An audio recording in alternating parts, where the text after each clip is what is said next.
Vamos retomar o debate agora sobre as eleições. Então vamos continuar conversando. Foi ontem a eleição e eu quero ouvir o Henrique Kriegner fazendo uma análise.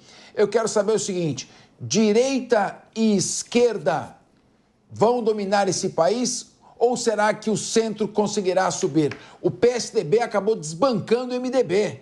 Você acha que com essa postura nós temos aí o Kassab passa a ter um cacife maior? PSD.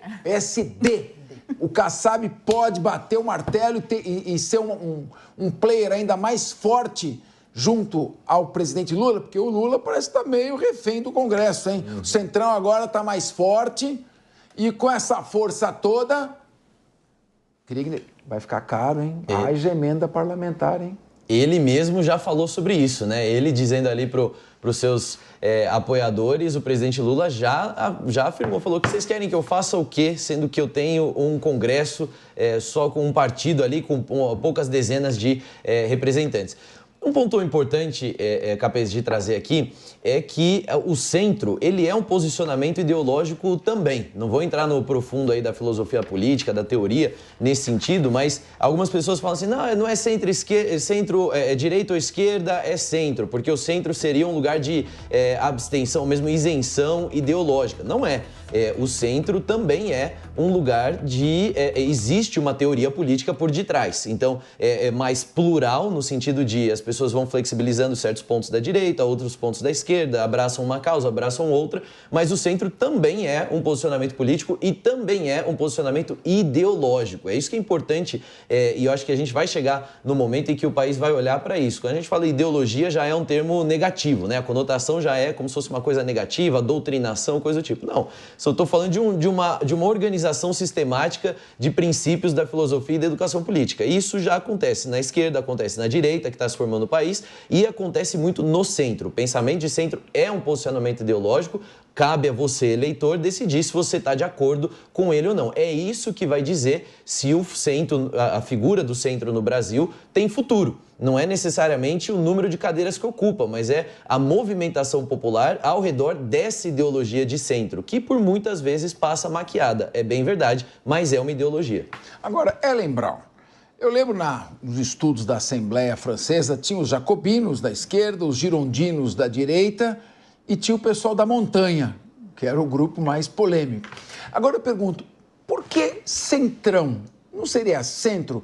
Centrão, porque esse centrão não tem gente só de centro? Tem gente mais fisiológico? O que quer dizer centrão? Explica para mim, porque é o grupo que está dominando. O presidente tem que conversar com ele. Ele disse até no evento, o presidente disse, eu tenho que conversar com quem não gosta de mim. Então, eu quero saber, qual a sua avaliação? Vamos lá. Bom, a definição teórica do centrão, acho que eu deixo mais para os cientistas políticos aqui presentes. Mas o nosso centrão, que a gente fala e diz, ele que saiu vitorioso da eleição, e não só um centro, porque eu acho que quando a gente fala centro, você vai analisar mais, há uma filosofia mais ligada àquilo que a gente mencionou antes, talvez, uma Tabata, uma Tebet, um Leite, pessoas que estão tentando costurar, dialogando com todos os lados, buscando um caminho que não seja extremista, ou pelo menos que não fique, eu sou de esquerda, eu sou de direita, vai construindo esse caminho. Quando a gente fala centrão aqui no Brasil, vem carregado um fisiologismo junto, né? Vem carregado de uma troca política que sempre existiu e que, por exemplo, nesta eleição, muito se perguntou, será que deu tempo de as emendas parlamentares fazerem efeito na eleição deste ano, né, na eleição municipal? Muita gente que acha que não chegou a dar tempo disso. Então, o centrão que a gente fala, e com essa conotação jamais negativa, é porque ele está muito ligado ao fisiologismo, diferentemente da ideologia de centro que o Henrique aqui colocou. Né? Então, acho que aí é que a gente vê essas duas diferenças. Existe um centrão que é fisiológico, que hora vai estar mais na direita, mais na esquerda, isso não é o importante. O importante está muito mais em discutir onde eu levo cargo, onde eu levo emenda, onde que eu levo vantagens, né?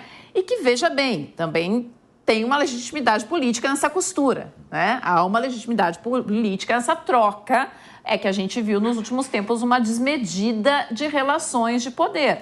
Mas é isso. O centro, a gente fala de uma questão mais ideológica politicamente. Centrão, a gente está falando de um fisiologismo. Ô Guilherme Mendes, quando você vê uma vitória como essa desses partidos que dominam o Congresso Nacional e praticamente orientam a condução do governo, será que isso está refletindo que o público está vendo quem que está no comando? Acho que o público está vendo quem está no comando, mas, sobretudo, em particular, quando a gente fala do PSD, acho que essas duas divisões que o Kriegner muito bem colocou, o que seria o centro do ponto de vista do espectro político e ideológico e o que seria o centrão do ponto de vista do fisiologismo, da falta de compromisso com uma determinada linha política, talvez no PSD isso não valha muito. Por quê? Porque o seu líder, o ex-ministro e secretário Gilberto Kassab, é uma pessoa que espelha talvez o que haja de melhor na política de centro. Ele é um homem moderado, ele é um homem comedido, é um homem avesso aos extremismos, que sabe dialogar e dialoga com aqueles que pensam de um lado da direita e de outro lado da esquerda. É sim a verdadeira figura política de centro, a par do PSD fazer também composições e ocupar espaços, cargos, chefia o Senado Federal na figura do presidente Pacheco, que também é uma outra figura que tem uma característica muito semelhante a essa do presidente Gilberto Kassab, né, do presidente do PSD Gilberto Kassab. Então, no caso específico do PSD, creio que essas duas avaliações, ou esses dois conceitos do que seria de um lado centro e de um lado centrão, se casam graças à personalidade do seu líder maior, como eu bem falei, o ex-ministro Gilberto Kassab. De modo que a terminologia centrão, que foi tão batida e que tem, sim, uma carga pejorativa, no caso do PSD, eu acho que não se aplicaria. Ele se aproximou muito bem do governador Tarcísio, foi base para a eleição do governador Tarcísio. O governador, por vezes, também refuta aquele discurso mais ideológico, mais extremista e foca muito mais nos resultados, foca muito mais na política administrativa do Estado do que propriamente em ficar defendendo bandeiras vazias. E creio que isso sim seja o importante.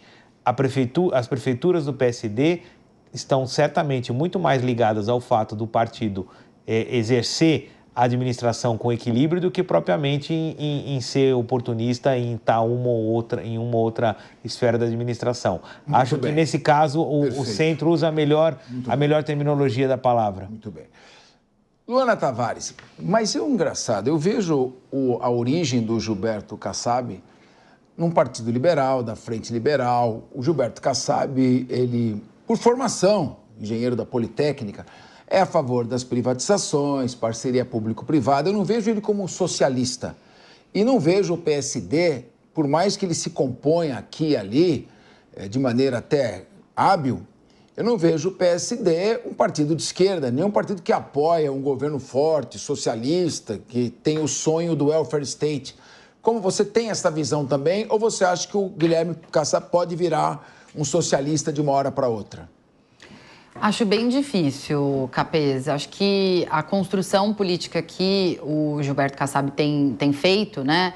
E como você bem lembrou, ela não tem uma origem de esquerda, mas ela foi sendo construída até como uma forma de resposta a esse grupo que nós mencionamos aqui de eleitores que não concordam nem com a esquerda ou com a direita e também com essa visão de crescer. Ele criou o PSD, um partido que foi criado por ele, que foi construído ali, né, numa dissidência de uma parte de políticos do PSDB. Naquele momento, ele tinha ali um desafio muito grande político de fazer com que um partido novo decolasse e foi construindo com muita inteligência, a partir das bases, como a gente falou aqui, o crescimento do PSD. E eu acredito que nas últimas duas eleições presidenciais, duas municipais, pelas quais eles passaram, ele tenha visto que essa movimentação da polarização estava abrindo um espaço para conseguir fazer esse diálogo de centro, mas que, no final, as pessoas e os grupos onde o PSD tem conseguido ter relevância não se dizem de centro, é o que a gente está falando aqui, né? Num lugar é de direita, num lugar é de esquerda. Então, assim, não é um partido que ele cresceu com a narrativa de centro, ele cresceu fazendo alianças com esquerda e com direita que se configuraram num partido de centro, porque quando você tem esquerda e direita dentro, você vai dizer que você é o quê, né? Então, sim, eu acho que é uma estratégia política para crescimento do partido, que foi muito bem feita, como o Guilherme colocou aqui, com diálogo, um diálogo que falta muito nos extremos e que nesse momento trouxe para ele uma visibilidade, uma chance de crescimento ainda maior.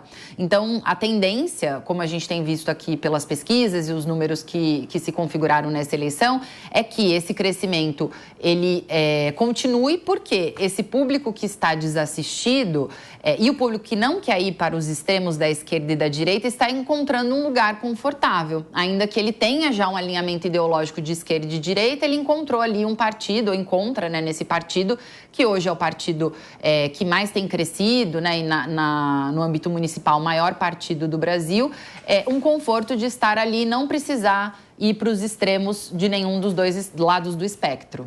Agora, me contem uma coisa, começando pelo Henrique Kriegner. Para este segundo turno, já está definido ou será que a Tabata transfere todos os votos para o Boulos? Uma parte do Pablo Marçal anula o voto? Será que teremos também um segundo turno com muita emoção? Vamos retomar então o debate sobre as eleições e eu pergunto, começando pelo Henrique Kriegner, quais são suas expectativas para este segundo turno? Parece que as pesquisas dizem que já está decidido, mas eu não acredito muito em pesquisa não, hein?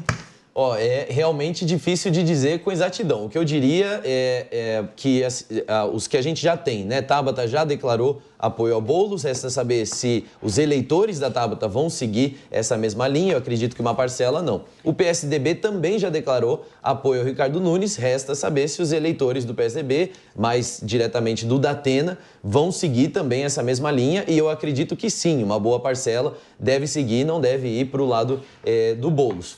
Faltam aí outros candidatos, mas que são, ainda que importantes, são de menor expressão. Marçal, eu creio que...